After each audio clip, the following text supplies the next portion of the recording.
రాయలసీమ ఎత్తిపోతల పథకంపై వైసీపీ వ్యాఖ్యలు హాస్యాస్పదంగా ఉన్నాయని మంత్రి సవిత అన్నారు. టీడీపీ హయాంలోనే ఎత్తిపోతల పథకం పనులు నిలిచిపోయాయనడం అర్ధరహితమని చెప్పారు. తెలంగాణ సీఎం రేవంత్ రెడ్డి వ్యాఖ్యలు ఆధారం చేసుకుని వైసీపీ రాద్ధాంతం చేయడం తగదన్నారు. వైసీపీ డ్రామాలు ప్రజలు నమ్మే పరిస్థితి లేదంటున్న మంత్రి సవితతో మా ప్రతినిధి రాజు ఫేస్ టు ఫేస్.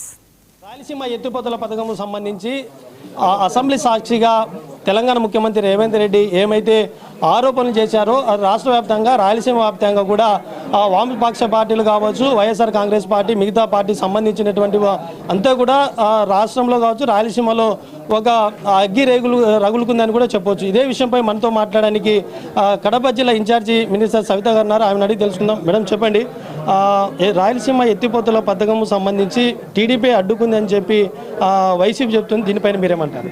మీరే చెప్పారు ఇందాక ఆరోపణలో.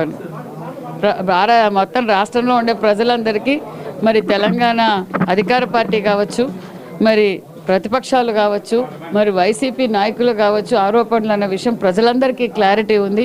మరి ఈరోజు చంద్రబాబు నాయుడు గారు ఎప్పుడైతే చంద్రబాబు నాయుడు గారు ముఖ్యమంత్రిగా ఈ తెలుగు రాష్ట్రాల్లో పనిచేశారో అప్పుడే మరి అభివృద్ధి అంటే ఏంటో చంద్రబాబు నాయుడు గారు చూపించారు. మరి తెలంగాణ అభివృద్ధి కూడా చంద్రబాబు నాయుడు గారే చేశారు, రాయలసీమ అభివృద్ధి కూడా చంద్రబాబు నాయుడు గారే చేశారు. రాష్ట్ర వ్యాప్తంగా ఈరోజు ఇరిగేషన్ ప్రాజెక్టులకు నాందే చంద్రబాబు నాయుడు గారు అనే విషయం ప్రజలందరికీ క్లారిటీ ఉంది. మరి జగన్మోహన్ రెడ్డి గారికి, జగన్మోహన్ రెడ్డి బ్యాచ్కి కూడా మేము అడిగేది ఒకటే, ఎప్పుడు ఆపారు?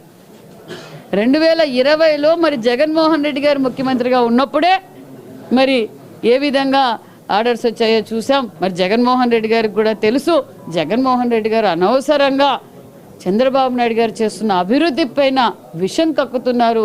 చంద్రబాబు నాయుడు గారిని దోషిగా చూపించాలనే ఆలోచనలో మాట్లాడుతున్నారు. ఖచ్చితంగా ప్రజలు క్లారిటీగా ఉన్నారు. చంద్రబాబు నాయుడు గారు ఈరోజు కూటమి ప్రభుత్వం ఆధ్వర్యంలో రాష్ట్రం అభివృద్ధిలో పరుగులు పెడుతుందన్న విషయం కూడా తెలుసు.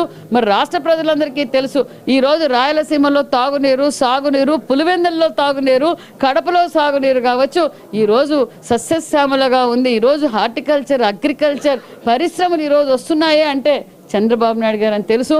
ఒక జగన్మోహన్ రెడ్డి గారికే మరి చంద్రబాబు నాయుడు గారు దోషిగా కనిపిస్తున్నారే తప్ప రాష్ట్ర ప్రజలందరికీ సంపూర్ణమైన నమ్మకంతో ఉన్నారు. మేడం, అసెంబ్లీ సాక్షిగా రేవంత్ రెడ్డి చేసినటువంటి విషయం అది చంద్రబాబు రేవంత్ రెడ్డి కూర్చొని డిస్కస్ చేసి రాయలసీమను ఎత్తిపోతల పథకం అడ్డుకున్నామని చెప్పి స్వయంగా తెలంగాణ ముఖ్యమంత్రి చెప్తున్నారు. దీనిపైన మీరేమంటారు?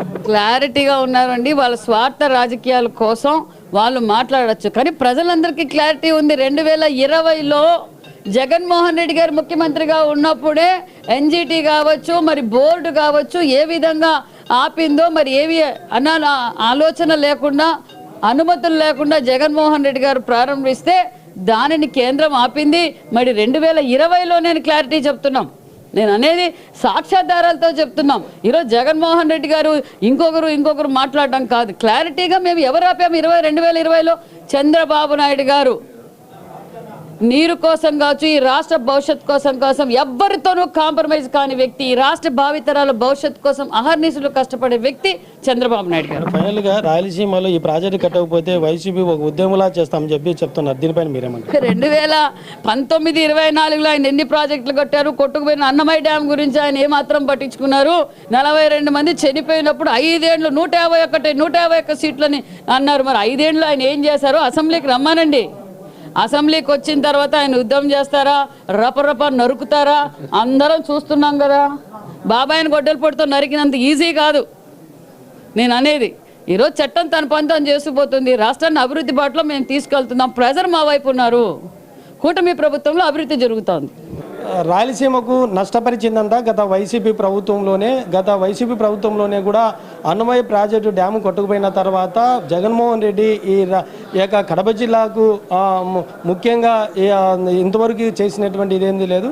కానీ ఈ రాష్ట్రం బాగుండాలంటే, అదేవిధంగా రాయలసీమ ముఖ్యంగా అభివృద్ధి చెందాలంటే అది సీఎం చంద్రబాబు వల్లే సాధ్యమవుతుంది.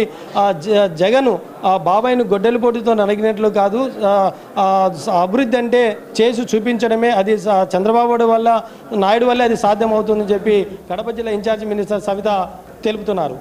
కెమెరామెన్ హరితో రాజు, 99 టీవీ, కడప నుంచి.